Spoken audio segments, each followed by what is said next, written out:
એક દિવસ એક કૂતરો જંગલમાં ખોવાઈ ગયો. ત્યારે તેણે જોયું કે એક સિંહ તેની પાસે આવતો હતો. કૂતરાનો તો શ્વાસ રૂંધાઈ ગયો. મનમાં વિચાર્યું, આજે તો મારા રામ રમી ગયા. આ કૂતરાની લુચ્ચા શિયાળ સાથે ગાઢ દોસ્તી હતી અને એની પાસેથી ઘણી લુચ્ચાઈઓ શીખી હતી. ગાય ગધેડા ભેગી રહે તો તે લાત મારતા શીખી જાય, પણ ગધેડો દૂધ દેતા ન શીખે. સંગતથી આચરોનું સંક્રમણ જલ્દી થાય છે. કૂતરાએ વિચાર્યું, મારી જગ્યાએ શિયાળ હોત તો શું કરત? બસ આટલું વિચારતા જ મગજમાં વીજળી ચમકી. પછી તેણે તેની સામે કેટલાક સૂકા હાડકાં પડ્યા જોયા અને તે આવતા સિંહ તરફ તેની પીઠ કરી ફરી ગયો અને સૂકા હાડકાને ચૂસવા લાગ્યો અને જોરથી બોલ્યો, વાહ, સિંહને ખાવાનો આનંદ જ કંઈક અનેરો હોય છે. જો મને એક વધુ સિંહ મળે તો આખી મિજબાની થઈ જાય. અને તેણે મોટેથી ઓળકાર ખાધો. સિંહ વિચારવા પડી ગયો. તેણે વિચાર્યું, આ શિકારી કૂતરો તો સિંહનો શિકાર કરે છે. આની સાથે ક્યાં વાત ભીડે? આજે જીવ બચ્યો તો પાઘડી 1000. અને સિંહ પોતાનો જીવ બચાવવા ત્યાંથી ભાગી ગયો. ઝાડ પર બેઠેલો એક વાંદરો આ બધો તમાશો જોઈ રહ્યો હતો.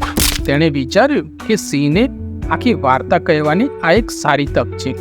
જંગલનો રાજા સિંહ મિત્ર પણ છે અને તેના પરથી જીવનું જોખમ જીવનભર દૂર થઈ જશે.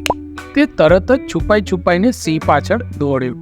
કૂતરાએ વાંદરાને સિંહ પાછળ જતા જોયો એટલે સમજી ગયો કે દાળમાં કંઈક કાળું છે. વાંદરાએ સિંહ પાસે જઈને બધું કહ્યું કે કૂતરાએ તેમને કેવી રીતે મૂર્ખ બનાવ્યો.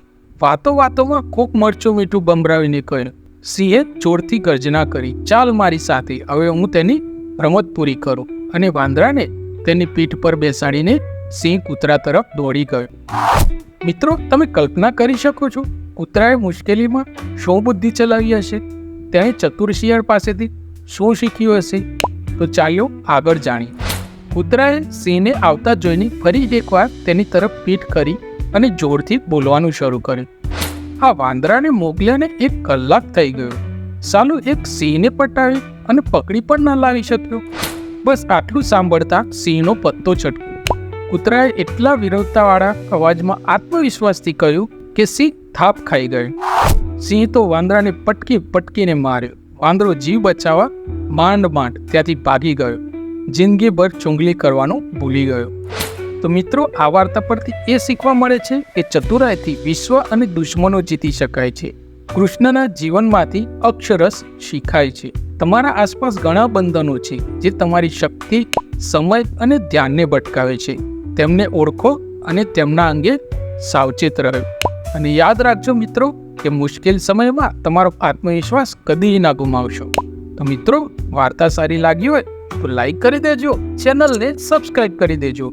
મળીશું બીજા વિડીયોમાં. જય હિન્દ, જય ભારત, જય ગરવી ગુજરાત.